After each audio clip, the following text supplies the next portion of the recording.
Welcome back to another MindEspresso 3 to 5 minute hacks from some of the top thought leaders in the world that I've been able to interview or read. And today we're going to look at hacking the mind literally. We're going to look at the neuroscience of the mind through Dr. David Rock, head of the Neuroleadership Institute, Christine Comaford, who wrote the book SmartTribes and has studied neuroleadership for decades. And we're going to look at the guy behind the complaint-free movement, Will Bowen. And we're going to start off with what goes on with your brain when we have cynicism, criticism, or complaining. Now, what we hope we're doing is getting something off our chest, but what we're really doing to ourselves is juicing our anxiety level and our stress level and creating a world where we don't feel safe. What happens is when we criticize, criticize, complain, we're actually releasing cortisol into our system, right? And cortisol is preparing us for fight or flight. So it's activating the mammalian part of the brain, which is the more emotional part of the brain, and it's deactivating the prefrontal cortex, which is the thinking part. As we do this over time, our connection points are getting closer together because we're signaling to the brain that complaining is something that we want to do, criticizing is something that we want to do. So the brain makes it easier, right? And it makes these connections stronger till sometimes it becomes unconscious. Now, if you couple that with the juice of cortisol and adrenaline that comes, you actually get a cocaine complain reaction, right? We're getting addicted to this physical, biological reaction that's happening in our brain.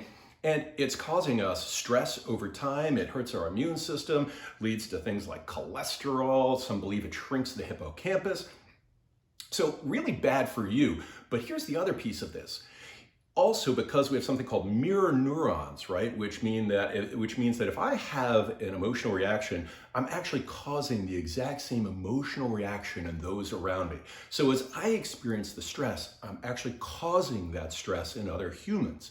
And what happens with people is we tend to surround ourselves with people who have the same type of stress level, right?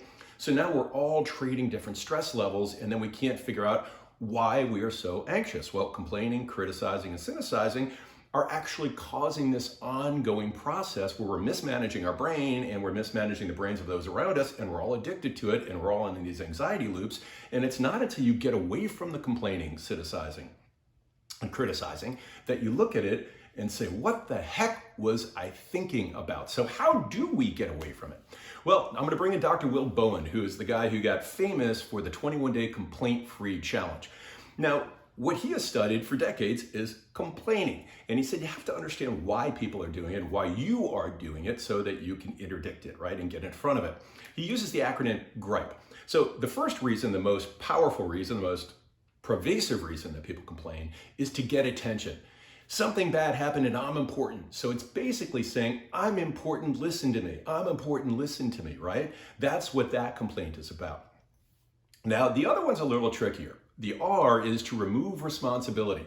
If I complain about something, I'm not responsible for it, right? Because I complained about it ahead of time and I told you it was bad, so therefore it removes responsibility. What the P is about is power. If I complain, therefore you are lower on the scale and I have more power. So by complaining, what I'm really trying to do is re-engineer the power equation. The E is to excuse poor performance. Something bad happened, but if I can denigrate some of the other things around it, suddenly I'm not the one who's responsible for it.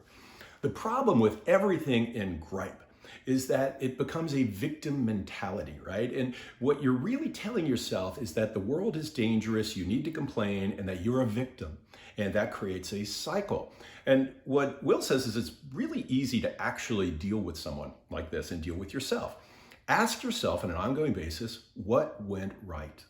As you get in complaint mode, don't think about everything that went wrong, think about everything that didn't go wrong, right? Because it has to be a million things that didn't go wrong just for you to get through like a 10-minute drive. But the same happens when someone comes and complains and cynicizes and criticizes to you.